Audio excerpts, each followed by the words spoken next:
नमस्कार, मैं हूं नयन और आप देख रहे हैं मौर्य न्यूज़ 18। हमने एक खास गेस्ट को चुना है और ये क्लिनिकल साइकोलॉजिस्ट हैं, राबिया इनका नाम है, डॉक्टर राबिया। आपका मौर्य न्यूज़ 18 में स्वागत है। Thank you so much. हमने आज आपको मौर्य न्यूज़ में इसलिए चुना है कि आज के दौर में जो युवा हैं वो देखते हैं कि काफ़ी डिप्रेशन में होते हैं और मुझे लगता है कि जितनी भी बीमारियां हैं आज जो बढ़ रही है उसकी पीछे वजह मानसिकता ही है। तो आप तो काफ़ी यंग हैं, आपके पास बहुत सारे केसेस आते होंगे, लेकिन उससे पहले थोड़ा सा अपना आप इंट्रोडक्शन दें और फिर मुझे ये बताएं कि क्या है आज के यूथ के लिए एक क्लिनिकल साइकोलॉजिस्ट की क्या राय है। मेरा नाम राबिया है और मैं एक क्लिनिकल साइकोलॉजिस्ट हूँ, RCI रजिस्टर्ड क्लिनिकल साइकोलॉजिस्ट हूँ और मैंने 3 साल एम्स में भी काम किया है, NDDTC में, जहाँ पे नशे पे वर्क कर रही थी मैं। और अभी के टाइम पे मैं अपनी प्राइवेट प्रैक्टिस भी करती हूँ, इसके साथ साथ मैं विजिटिंग क्लिनिकल साइकोलॉजिस्ट हूँ JNU हेल्थ सेंटर में। तो बेसिकली मेरे वहाँ पे जो है स्टूडेंट्स ज़्यादातर आते हैं जिनमें कई तरह की समस्याएँ वहाँ पे देखने को मिलती है। और बाहर में भी, जैसे मैंने बताया कि मैं प्राइवेट प्रैक्टिस करती हूँ, तो वहाँ पे भी मेरे पास हर तरह के केसेस आते हैं, लाइक अडल्ट के भी होते हैं, स्टूडेंट्स भी होते हैं, बच्चों में भी प्रॉब्लम्स हैं। तो सिर्फ एक स्पेसिफिक ग्रुप ऐसा नहीं है जहाँ पे सिर्फ समस्याएं देख रही है मानसिकता। और जो आपने कहा कि मानसिक समस्याएं की वजह से और भी डिजीज़ आ रही हैं, बिल्कुल ये बात सही है। कहीं ना कहीं मानसिक रोग जो है वो हमारे दूसरे बीमारियों को प्रोवोक करता है, की वजह से हम परेशान रह रहे हैं और चीज़ों को हम समझ नहीं पा रहे हैं। ये राबिया, आप जो पेशेंट जो होते हैं या जो पीड़ित होते हैं वो मन की बात नहीं बताते हैं, वहाँ कहीं न कहीं क्लिनिकल साइकोलॉजिस्ट को कोई टेस्ट लेना पड़ता है उसके लिए। बिल्कुल, बहुत सारे एक सेशन में तो सारी चीज़ें क्लियर नहीं हो सकती हैं, तो इसलिए कुछ साइकोलॉजिकल टेस्ट होते हैं। लाइक जैसे अगर पर्सनालिटी टेस्ट करना हुआ, हमें लग रहा है कि पेशेंट में कुछ पर्सनालिटी इश्यूज़ हैं या फिर कुछ IQ का इशू होता है, तो फिर हम वहाँ पे IQ भी असेसमेंट करते हैं।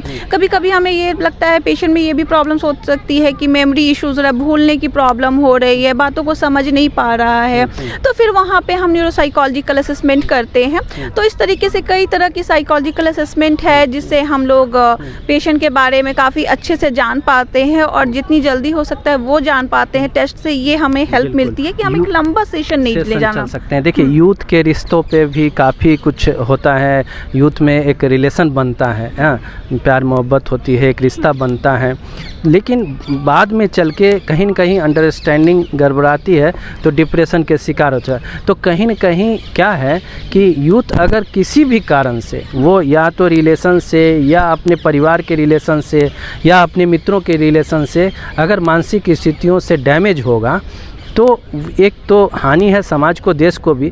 यहाँ पे कुछ टेक्नोलॉजी है पहले से ज़्यादा बेटर कि उसको तुरंत से ठीक किया जा सके। देखिए, अगर बात करें डिप्रेशन, जैसा कि आप बात कर रहे हो कि डिप्रेशन को और तुरंत ठीक किया जा सके, ये तो पॉसिबल नहीं है क्योंकि एक दिन में चीज़ें ठीक नहीं हो सकती हैं। इसके लिए आपको थोड़ा टाइम देना पड़ता है। अगर डिप्रेशन की ही बात करें तो इसके भी स्टेजेस होते हैं, लाइक माइल्ड है, मॉडरेट है, सीवियर है। अगर माइल्ड है तो फिर हम उसकी साइकोथेरेपी स्टार्ट करते हैं, जो हम, जैसे कि मैंने आपको पहले बताया कि मैं RCI रजिस्टर्ड क्लिनिकल साइकोलॉजिस्ट हूँ, तो बेसिकली हम लोगों को ये बताया जाता है कि डिप्रेशन में कौन सी थेरेपी स्टार्ट करनी है पेशेंट के लिए, उसका नेचर ऑफ प्रॉब्लम क्या है, वो सारी चीज़ों को हम देखते हैं। उसके अकॉर्डिंग फिर हम ट्रीटमेंट प्लान करते हैं एंड देन वो सेशन वाइज उसकी जो भी प्रॉब्लम्स है, लाइक बायोलॉजिकल इश्यूज है। बता रही हैं कि अच्छे से बता रही हैं कि कई सेशन होते हैं। आप अगर किसी भी तरह के प्रॉब्लम में हैं, ये ज़रूरी नहीं है कि मानसिक प्रॉब्लम ही हो, आप अगर किसी तरह से उदास हैं, हताश हैं या लक्ष्य को पाने में आपको कहीं परेशानी हो रही थी, एक सही है ना कि बड़ी बड़ी इंडस्ट्री के लोग या बड़ी बड़ी जो हस्ती होते हैं उनके पास भी आप जैसे क्लिनिकल साइकोलॉजिस्ट होते हैं। जी बिल्कुल, वहाँ पे जितने भी ऑर्गेनाइजेशन है वहाँ पे क्लिनिकल साइकोलॉजिस्ट होते हैं, स्कूल में क्लिनिकल साइकोलॉजिस्ट होते हैं, जहाँ पे भी आप जाओगे किसी भी अच्छे ऑर्गेनाइजेशन में तो वहाँ पे क्लिनिकल साइकोलॉजिस्ट की ज़रूरत होती है। क्योंकि आपने पहले जैसे बोला कि मेंटल हेल्थ इश्यूज़, तो सही इस टाइम पे स्पेशली कोविड के बाद तो और ज़्यादा ये चीज़ें देखने को मिल रही है। तो यहाँ पे क्लिनिकल साइकोलॉजिस्ट हर जगह पे हैं, जिससे सिर्फ वो मेंटल हेल्थ पे नहीं, इसके अलावा जैसे stress management, anger issues issues आते हैं, प्रोडक्शन लोड है एम्प्लॉय का, तो वैसे में भी क्लिनिकल साइकोलॉजिस्ट का काफ़ी अच्छा रोल होता है। वहाँ पे एम्प्लॉय के साथ वर्क कर कर उनकी जो लेवल है, प्रोडक्शन लेवल है, वो सारी चीज़ों को जानते हैं और उसके अकॉर्डिंग फिर वहाँ पे मैनेजमेंट प्लान बहुत करते हैं। अच्छे से बात बता रही हैं। एक चीज़ हम ये भी जानना चाहेंगे, क्या आप साइकोलॉजिस्ट हैं, क्लिनिकल साइकोलॉजिस्ट, तो आपको भी तो कभी डिप्रेशन आता होगा, तो ये बिल्कुल आप ये बात जैसे कि आप बहुत सारी प्रॉब्लम्स होती हैं इंसान की, क्योंकि मैं भी एक इंसान हूँ। क्लिनिकल साइकोलॉजिस्ट और डिप्रेशन मेरा जो है दोनों अलग अलग चीज़ होती हैं। मैं पर्सनल चीज़, जब आप एक क्लिनिकल साइकोलॉजिस्ट होते हो तो वहाँ पे आपको पर्सनल बायसनेस को हटाना होता है। आप बिल्कुल भी अपनी पर्सनल चीज़ों को नहीं रख सकते हो। अगर मेरी डिप्रेशन या एंजाइटी जो भी कुछ भी प्रॉब्लम्स अगर मुझे हो रही है तो मैं उसको जानती हूँ, उसको मैनेज भी करती हूँ। ऐसा नहीं है कि मुझे प्रॉब्लम्स नहीं होती, समटाइम्स लेकिन अपने आप को आप मोटिवेट करती हैं, अपने आप को, रिश्तों को, यूथ कैसे अपने रिश्तों को कामयाब करे, बनाए रखे, ये कैसे, कुछ है टिप्स तो दीजिए। देखिए कई चीज़ें होती हैं। पहले तो ये देखना है कि कौन से रिश्ते को हमें देखना। अगर वो चाह रहे रिलेशनशिप में है तो कोविड के बाद में बहुत सारे रिलेशनशिप इश्यूज आए हैं, ऐसा नहीं है कि नहीं आए, लाइक डिस्टेंस जैसे हो गया। तो कुछ चीज़ें हैं जो कि आपको बहुत ज़्यादा केयर करने की ज़रूरत है। फर्स्ट, आप ट्रस्ट करो एक दूसरे पे, बहुत ज़रूरी है अगर किसी भी रिलेशन को मेंटेन करना है। सेकंड, आपको जब भी है तो उनकी एक दूसरे को केयर करो, ठीक है। कोई ज़रूरी नहीं डिस्टेंस हमारे रिलेशनशिप को डिफ़ाइन नहीं कर सकता है, ठीक है। हमारे रिलेशनशिप को हमारी जो अंडरस्टैंडिंग है वो डिफ़ाइन करती है। आप एक दूसरे को कितना समझते हैं, अंडरस्टैंडिंग डिफाइन करती है। ये राबिया बता रही हैं कि एक दूसरे को समझना है।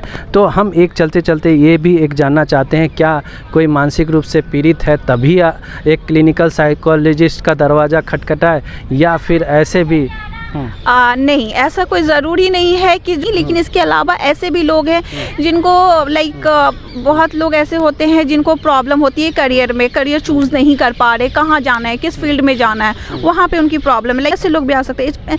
स्पेशली बहुत लोग ऐसे होते हैं जो इंटरव्यू के टाइम पे उनको काफ़ी ज़्यादा नर्वसनेस हो जाती है। वो इंटरव्यू अपने जो है वो रिटेन तो कंप्लीट कर लेते हैं, पास कर लेते हैं, लेकिन इंटरव्यू में प्रॉब्लम होती है। तो वैसे लोग भी हमारे पास आते हैं और उनकी भी हम लोग कई तरीके से हेल्प करते हैं, जो कि मैंने मिल रहा है। कुछ मैनेजमेंट है जो कि हम लोग मनोरंजन के लिए क्या आप करती हैं राबिया? मनोरंजन के लिए अगर मैं अपनी बात करूँ तो मैं ज़्यादा कुछ नहीं, थोड़ी बहुत म्यूज़िक सुनती हूँ। मुझे कुकिंग पसंद है, लाइक जब मैं फ्री टाइम होता है तो कुछ स्पेशल डिश बनाती हूँ, स्वीट डिश स्पेशली, और बाहर थोड़ा शॉपिंग करती हूँ। यानी जब डिप्रेशन में हो तो कुछ मनोरंजन की चीज़ों पे ध्यान दें, जब खुशियों के दिन आए वो उसको याद कर लें, और थोड़ी बहुत जब दोस्ताना कोई संबंध है तो उसको कामयाब बनाए रखने के लिए अच्छी अच्छी बातों को सोचना, पॉजिटिव सोचना बहुत ज़रूरी है।